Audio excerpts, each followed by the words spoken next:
ఒకరోజు ఒక college professor వచ్చి తన యొక్క సోషియాలజీ అనే టాపిక్ పైన స్టడీ చేస్తూ బాల్టిమోర్ అనే ఒక స్లమ్లో ఒక మురికి వాడలలో ఉన్నటువంటి కొంతమంది వ్యక్తుల యొక్క భవిష్యత్తు ఎలా ఉంటుందో అన్న దానిపైన ఒక కేస్ స్టడీ, ఒక ప్రాజెక్ట్ చేయమని అందరు స్టూడెంట్స్ చెప్తాడు. సో ఆ వ్యక్తి ఇచ్చినటువంటి ప్రాజెక్ట్ని స్టూడెంట్స్ తీసుకొని అందరు స్టూడెంట్స్ కూడా బాల్టిమోర్ స్లమ్స్లోకి వెళ్తారు. ఆ స్లమ్ ఎలా ఉంటుందంటే మనిషి కూడా లోపలికి వెళ్ళలేడు, అంత మురికిగా అంత కంపుగా ఉంటుంది. అట్లాంటి స్లమ్లోకి వెళ్ళినటువంటి స్టూడెంట్స్ అందరూ కూడా ఆ వీధులలో ఉండేటటువంటి అనేక మంది చిన్న చిన్న పిల్లలని వాళ్ళందరినీ చూసి చాలామంది స్టూడెంట్స్ కూడా ఒక రిపోర్ట్ తీసుకొని వస్తారు కాలేజ్కి. ప్రతి ఒక్కరి రిపోర్ట్లో కూడా ఏముంటుందంటే దాదాపుగా వాళ్ళు 200 మంది విద్యార్థులను స్టడీ చేస్తారు. విద్యార్థులు అంటే అక్కడ మురికి వాళ్ళు ఉన్నటువంటి పిల్లల్ని స్టడీ చేసి వాళ్ళు ఇచ్చిన రిపోర్ట్ ఏంటంటే ఇందులో ఏ ఒక్కరికి కూడా భవిష్యత్తు లేదు, వాళ్ళు ఏమవుతారో కూడా స్పష్టత లేదు, వాళ్ళకి అసలు భవిష్యత్తు అనేది సరిగా ఉండదు అని చెప్పేసి రిపోర్ట్ ఇస్తారు. రిపోర్ట్ ఇచ్చిన తర్వాత ఆ కేస్ స్టడీని, ఆ ప్రాజెక్ట్ని అలాగ పక్కన పెడతారు. కాలం గడుస్తుంది. 20 సంవత్సరాల తర్వాత ఇంకో ప్రొఫెసర్ వస్తాడు. ప్రొఫెసర్ వచ్చి అన్నీ వెతుకుతూ ఉన్నప్పుడు ఈ యొక్క ప్రాజెక్ట్ కనిపిస్తుంది, కేస్ స్టడీ కనిపిస్తుంది. బయటకు తీసి అవును 25 ఇయర్స్ బ్యాక్ ఈ బాల్టిమోర్ స్లమ్ల గురించి, అక్కడి పిల్లల గురించి ఒక స్టడీ జరిగింది కదా, వాళ్ళకి భవిష్యత్తు లేదని చెప్పారు కదా, ఒకసారి అసలు ఎందుకు ఆ స్లమ్ ఇంకా ఉందా, అక్కడ పిల్లలు ఇంకా ఉన్నారా, వెళ్ళి కనుక్కొని రండి అని చెప్పేసి అప్పుడున్నే పిల్లలకి కూడా ఒక ప్రాజెక్ట్ ఇస్తాడు. ఆఫ్టర్ 25 ఇయర్స్ వీళ్ళందరూ కూడా మళ్ళీ వెళ్తారు. ఇంకొక కొత్త స్టూడెంట్స్ వెళ్తారు అక్కడికి. వెళ్తే ఆ బాల్టిమోర్ మురికివాడల్లో ఉండినటువంటి విద్యార్థుల యొక్క భవిష్యత్తు చూసి ఆశ్చర్యపోతారు. 200 మందిలో దాదాపుగా 20 మంది చనిపోయింటారు. మిగిలిన విద్యార్థులంతా అంటే మిగిలిన పిల్లలంతా కూడా డాక్టర్సు, ఇంజనీర్సు, లాయర్సు, సింగర్స్ ఇలా గొప్ప గొప్ప వాళ్ళుగా అయిపోతారు.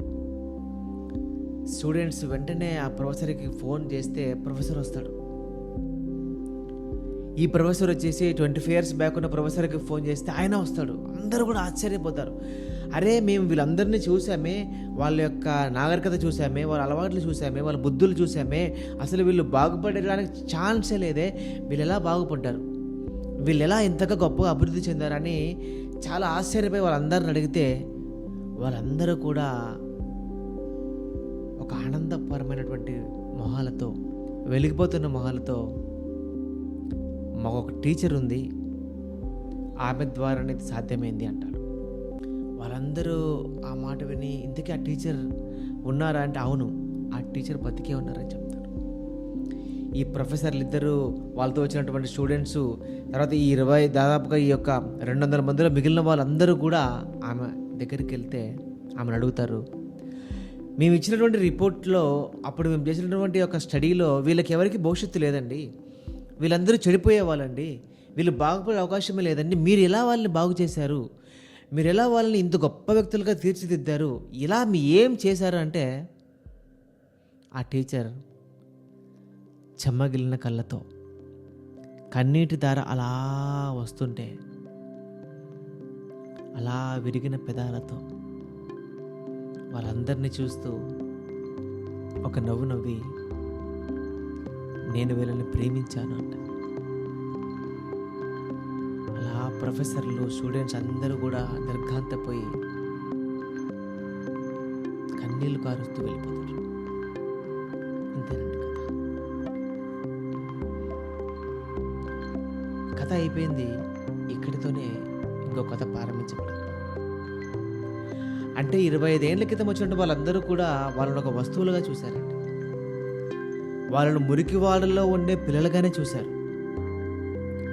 కానీ ఎప్పుడైతే ఈ టీచర్ వచ్చారో వాళ్ళని ప్రేమించారు, వాళ్ళలో భవిష్యత్తును చూశారు, వాళ్ళకి విద్యాబుద్ధులు నేర్పించారు, ఈమె దగ్గరున్న నాలెడ్జ్ అంతా వాళ్ళకి ఇచ్చారు. వాళ్ళని ఆదర్శవంతంగా గొప్ప వ్యక్తులుగా తీర్చిదిద్దారు. అంటే ఇందులో నాకు అర్థమైంది ఏంటంటే, మనం ఏదైనా ప్రేమతో చేస్తే, ప్రేమతో ప్రారంభిస్తే దేనైనా మనం మార్చగలం. ప్రేమకు దేన్నైనా మార్చే శక్తి ఉంటుందండి. ఒక మనుషుల్ని మనం వస్తువులుగా కాకుండా, ఏదైనా ఉత్పత్తి చేసే ప్రొడక్ట్గా కాకుండా, మనం ప్రేమించి వాళ్ళతో పని చేయించగలిగితే, వాళ్ళకు నేర్పించగలిగితే ఏ మనిషి అయినా దేనైనా సాధించగలరండి.